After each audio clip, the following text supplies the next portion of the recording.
Hello friends, welcome to my channel green house. और आज का हमारा पौधा है अपराजिता का पौधा, जिसको कि आप शंख पुष्पी भी कहते हैं। अपराजिता का पौधा पूरे साल ग्रोथ करता है और अगर इसमें अच्छा न्यूट्रिशन मिल रहा है, आप लगातार इसका ध्यान रखते हैं, केयर इसकी अच्छी करते हैं, तो विंटर्स में भी आपका अपराजिता फूल देना बंद नहीं करता है। वैसे विंटर्स में अपराजिता की जो ग्रोथ है और फ्लावरिंग है वो गर्मियों के मुकाबले कम हो जाती है। सबसे अच्छी फ्लावरिंग अपराजिता गर्मियों के स्टार्टिंग में करता है और जब बारिश हो रही होती है तो उस समय भी अपराजिता के अंदर काफ़ी बढ़िया ग्रोथ हो रही होती है। जैसे ही बारिश खत्म होती है तो अपराजिता फ्लावरिंग भी बहुत बढ़िया करता है। बारिश में भी अपराजिता फ्लावरिंग करता रहता है। तो फ्रेंड्स, चलिए अभी हम टॉपिक पर दोबारा वापस आ जाते हैं कि अगर आपके अपराजिता के पौधे में ग्रोथ नहीं हो रही है और आपका अपराजिता फूल नहीं दे रहा है तो आपको इसके ऊपर क्या काम करना है और कौन सा ऐसा फर्टिलाइज़र है जिसको देकर आप अपने अपराजिता की फ्लावरिंग को बढ़ा सकते हैं। आज की इस वीडियो में मैं आपके साथ शेयर करने वाली हूँ एक बहुत ही बढ़िया होममेड फर्टिलाइज़र जो कि अपराजिता के पौधे पर बहुत ही बढ़िया काम करता है। उसको देने से आपके अपराजिता की ग्रोथ फिर से बढ़ जाती है और अगर आपका अपराजिता फूल नहीं दे रहा है, कलियाँ नई नहीं बना रहा है, तो फिर से बनाना स्टार्ट कर देता है। इसके साथ ही काफ़ी सारे लोगों की कंप्लेन होती है कि जो उनका अपराजिता का पौधा है उसके ऊपर फलियां नहीं बनती हैं। फलियों में अपराजिता बीज बनाता है और ये बीज बहुत ही आसानी से उगाए जा सकते हैं। इन बीजों को उगाकर आप नए पौधे बहुत ही आसानी से तैयार कर सकते हैं। इन बीजों को आप गर्मियों के स्टार्टिंग में या फिर बारिश में ग्रो करके काफ़ी सारा अपराजिता का नया पौधा तैयार कर सकते हैं। टिप्स नंबर 1, अपराजिता का पौधा एक बेल वाला प्लांट है। इसको चढ़ने के लिए, ग्रो करने के लिए सपोर्ट की ज़रूरत होती है। तो जब भी आप अपराजिता का नया पौधा लगाते हैं तो इसको कुछ इस तरीके से लगाएं कि इसको ग्रो करने के लिए एक सपोर्ट मिल जाए। सहारा अगर इसको मिल जाएगा तो ये बहुत तेज़ी से ग्रो करता है और इसकी काफ़ी बढ़िया नई नई ब्रांचेस निकल कर आती रहती हैं। अगर आप पॉट में लगा रहे हैं तो कुछ इस तरीके से आप सपोर्ट दे सकते हैं। इसके साथ आप किसी भी मोटे डंडे को, किसी मोटी लकड़ी को इसके तने के साथ बांध दीजिए। आप क्वायर का भी इस्तेमाल कर सकते हैं जो मनी प्लांट को ऊपर की तरफ ग्रो करने के लिए पॉट के अंदर लगाया जाता है। या फिर आपके गार्डन में अगर कोई दीवार है तो उसके सपोर्ट से भी इस पौधे को लगा सकते हैं।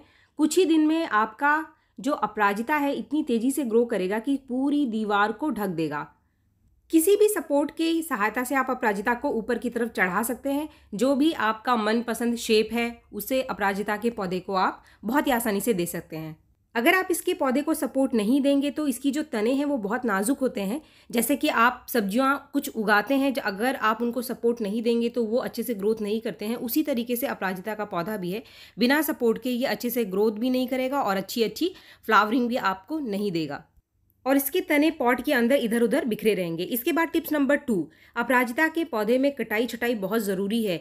इसमें काफ़ी लंबी लंबी ब्रांचेस निकलती रहती हैं। अगर आपका अपराजिता ग्रोथ कर रहा है तो इतनी तेज़ी से ग्रोथ करेगा कि इसकी ब्रांचेस आपके पौधे के अंदर इधर उधर लटकती रहेंगी। तो उसको टाइम टाइम पर आप, अगर आपको शेप देना है तो इसको काटना बहुत ज़रूरी है। जैसे कि आप देख रहे हैं ये तने इतने लंबे हो जाते हैं कि जो मैंने सपोर्ट इसके अंदर दे रखा है उससे भी ये ऊपर जा रहे हैं।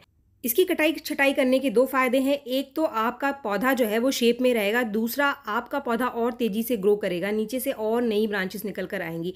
तो इसकी जितनी कटाई छटाई आप टाइम टाइम पर करते रहते हैं, आपका अपराजिता का पौधा उतना ही घना बनेगा। इसके बाद आता है टिप्स नंबर 3, अपराजिता के सूखते हुए फूलों को टाइम टाइम पर निकालना बहुत ज़रूरी है।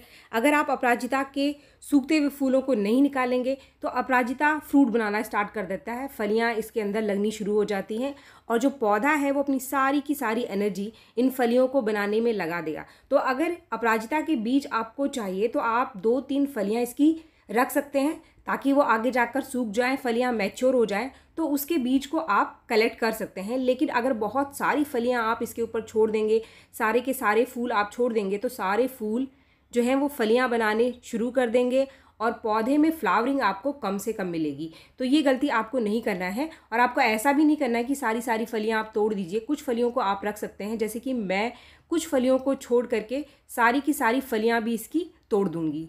आप देख सकते हैं कि कुछ नीचे की जो फलियां हैं जिनको मैंने छोड़ दी थी वो अभी मैच्योर होने लग गई हैं और इसके अंदर जो बीज है वो भी उभरे हुए से दिखाई दे रहे हैं। इसके बाद आता है टिप्स नंबर 4, जो कि है अपराजिता की मिट्टी। अपराजिता की मिट्टी अपराजिता के पौधे को हरा भरा बनाकर रखने के लिए बहुत ही बड़ा रोल प्ले करता है।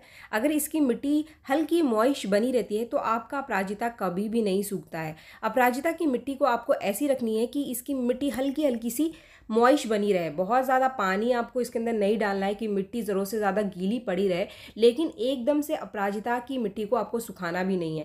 अगर एकदम से अपराजिता की मिट्टी सूख जाती है तो इसका जो सीधा सीधा असर है अपराजिता की पत्तियों के ऊपर दिखाई देना शुरू हो जाता है।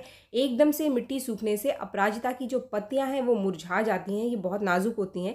तो इसीलिए चाहे कोई भी सीज़न हो, आप अपराजिता की जो मिट्टी है उसको हमेशा हल्की मॉइस्ट रखें। ना तो बहुत ज़्यादा सुखाना है इसको और ना ही बहुत ज़्यादा इसको गीला रखना है। दोनों ही कंडीशन में अपराजिता के पौधे को नुकसान पहुंचता है। अगर आपके अपराजिता की पत्तियां अचानक से पीली होकर गिरने लग गई हैं तो इसका मतलब आप पौधे में बहुत ज़्यादा पानी दे रहे हैं। तो पौधे को बहुत ज़्यादा पानी देने से आपको बचना है। और अगर आपको अपने अपराजिता के पौधे की पत्तियां भूरी दिखाई दे रही हैं, सूखी हुई सी दिखाई दे रही हैं, भूरी पड़कर गिर रही हैं, अचानक से सूखने लग गई हैं, तो इसका मतलब आप पानी कम दे रहे हैं और ज़रूरत से ज़्यादा मिट्टी सूख जाने के बाद आप अपने पौधे को पानी देते हैं। तो ये दो कंडीशन है जिसमें अपराजिता की जो पत्तियां हैं वो हेल्दी नहीं रहती हैं, पीली पड़ती हैं या फिर भूरी होकर के गिरने लग जाती हैं। तो अगर आपको अपने अपराजिता के पौधे को हरा भरा बनाकर रखना है तो पानी का ध्यान आपको विशेष रूप से अपराजिता के पौधे में रखना पड़ेगा। इसके बाद टिप्स नंबर 5, अगर आपको अपने अपराजिता के पत्ते एकदम से मुरझाते हुए दिखाई दे रहे हैं, आपको लगता है कि पत्ते एकदम से सिकुड़ रहे हैं, तो आप इसके ऊपर पानी का स्प्रे कर सकते हैं। अगर आप चाहें तो दिन में एक बार, अगर तेज़ धूप है, आपके एरिया में गर्मी अभी भी बहुत ज़्यादा हो रही है, तो एक बार आप पानी का स्प्रे इसके ऊपर कर दीजिए। इससे अपराजिता की जो पत्तियां हैं वो हरी भरी और हेल्दी दिखाई देती हैं, एकदम खिली खिली सी इसकी पत्तियां दिखाई देती हैं। तो पानी का स्प्रे अपराजिता के पौधे को बहुत पसंद है। आप चाहें तो इसके ऊपर पानी का स्प्रे कर सकते हैं अगर आपके एरिया में अभी भी बहुत ज़्यादा गर्मी पड़ रही है। आप शाम के टाइम भी इसके ऊपर पानी का स्प्रे कर सकते हैं और स्प्रे करते ही आप अगले दिन जब सुबह उठेंगे तो आप देखेंगे कि आपकी जो पत्तियां हैं वो ज़्यादा हेल्दी और खिली खिली सी दिखाई देंगी आपको। इसके बाद बात करते हैं हम टिप्स नंबर 6 की, जो कि है अपराजिता के पौधे का फर्टिलाइज़र। अगर आपके अपराजिता के पौधे में फ्लावरिंग नहीं हो रही है, बिल्कुल भी अपराजिता ने कलियां बनाना बंद कर दिया है, तो आपको क्या करना है, आपको बहुत ज़्यादा खाद अपराजिता के पौधे को देने की ज़रूरत नहीं है। अपराजिता का पौधा एक ऐसा पौधा है, क्योंकि ये पत्तेदार पौधा है, तो जो खाद इसको चाहिए होती है वो होता है नाइट्रोजन। और नाइट्रोजन के साथ अगर इसको थोड़ी सी मात्रा में पोटाशियम और फास्फोरस भी मिल जाए तो ये बहुत बढ़िया ग्रोथ के साथ साथ फ्लावरिंग भी बहुत बढ़िया करता है। जैसा कि मैंने आपको पिछले वीडियो में बताया था कि अगर आपके पास गोबर के उपले हैं तो गोबर के उपलों को भिगो करके उसके साथ आप कुछ केले के छिलकों को भिगो करके इसको दे दीजिए, तो ये बहुत ही बढ़िया फ्लावरिंग करता है। लेकिन अगर वो दोनों चीज़ें आपके पास नहीं है तो आज हमारे पास एक ऐसी चीज़ है जो रोज़ आपके घर के किचन में ही निकलती है। ये फ्री का फर्टिलाइज़र है और इसको डालकर गज़ब की फ्लावरिंग आपको मिलेगी अपने अपराजिता के पौधे पर। इसको कुछ नहीं करना है, ये प्याज के छिलके हैं, इनको आप भिगो करके सिर्फ एक दिन के लिए रख दीजिए। अगले दिन जो फर्टिलाइज़र आपको मिलेगा उसका इस्तेमाल आपको अपने अपराजिता के पौधे के ऊपर करना है। काफ़ी सारे लोग पूछते हैं कि क्या इस फर्टिलाइज़र को आप स्टोर करके रख सकते हैं, तो बिल्कुल भी नहीं। जिस दिन आप इसको बनाएंगे उसी दिन आप इनको अपने पौधे के अंदर डाल दीजिए। ऐसे लिक्विड फर्टिलाइज़र को जो कि हम घर पे बनाते हैं तो हमें इसको स्टोर करके नहीं रखना है। ये अगले दिन का रिजल्ट है। अगले दिन ये फर्टिलाइज़र हमारा बिल्कुल तैयार है अभी पौधे के अंदर डालने के लिए। इसको डालने से पहले आप छान लीजिए, क्योंकि ये जो गीले छिलके हैं इसको पौधे में आपको कभी भी नहीं डालना है। कोई भी छिलका है जब भी आप इसको भिगोते हैं तो छानने के बाद ही इस्तेमाल करें, और गीले छिलकों को आप कभी भी अपराजिता के पौधे में ना डालें, किसी भी पौधे में आप ना डालें। सूखे छिलके का इस्तेमाल आप कर सकते हैं मिट्टी में थोड़ा सा नीचे। अभी ये फर्टिलाइज़र हमारा तैयार है, तो जितना ये फर्टिलाइज़र तैयार हुआ है इसमें हम उतना ही पानी मिला लेंगे। लेकिन यहाँ पर एक चीज़ मैं और डालने वाली हूँ, वो है कॉफ़ी पाउडर। आपको लेना है आधा चम्मच कॉफ़ी पाउडर, या फिर आप ये एक सैशे ले सकते हैं। जब आप इसको नापेंगे तो इसमें आधा चम्मच कॉफ़ी पाउडर निकलता है। अब आप सोचेंगे कि कॉफ़ी पाउडर का इस्तेमाल यहाँ पर क्यों किया गया है। कॉफ़ी पाउडर से बहुत अच्छी मात्रा में नाइट्रोजन मिल जाएगा हमारे पौधे को, इसके साथ ही फास्फोरस और पोटाशियम भी मिल जाएगा। इसमें कैल्शियम की और आयरन की मात्रा भी होती है।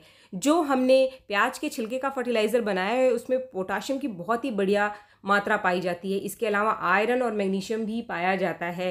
तो आपका पौधा सिर्फ फूल ही नहीं देगा, काफ़ी हरा भरा बना रहेगा इसको डालने से। ये जो फर्टिलाइज़र है आपको 15 दिन में एक बार अपने अपराजिता के पौधे को देना है। अगर आपका अपराजिता का पौधा बिल्कुल भी फ्लावरिंग नहीं कर रहा है, ना तो कोई ग्रोथ कर रहा है, तो इस फर्टिलाइज़र को आप 10 दिन में एक बार दे सकते हैं। लेकिन यहाँ पर आपको सिर्फ प्याज के छिलके का फर्टिलाइज़र देना है। कॉफ़ी पाउडर का इस्तेमाल आपको 15 दिन से पहले अपने पौधे के अंदर नहीं करना है। प्याज से बना ये लिक्विड फर्टिलाइज़र आपके अपराजिता के पौधे के लिए बेस्ट होममेड लिक्विड फर्टिलाइज़र है। अगर आप प्याज के छिलके का इस्तेमाल नहीं करना चाहते हैं तो आप केले के छिलके का लिक्विड फर्टिलाइज़र बनाकर भी अपराजिता के पौधे की फ्लावरिंग को बढ़ा सकते हैं। तो फ्रेंड्स, वीडियो अगर आपको पसंद आया तो एक लाइक ज़रूर करें, और मेरे चैनल को आपने अब तक सब्सक्राइब नहीं किया है तो मेरे चैनल को सब्सक्राइब भी ज़रूर कर लें। मिलते हैं मेरे नेक्स्ट वीडियो में, तब तक के लिए थैंक यू।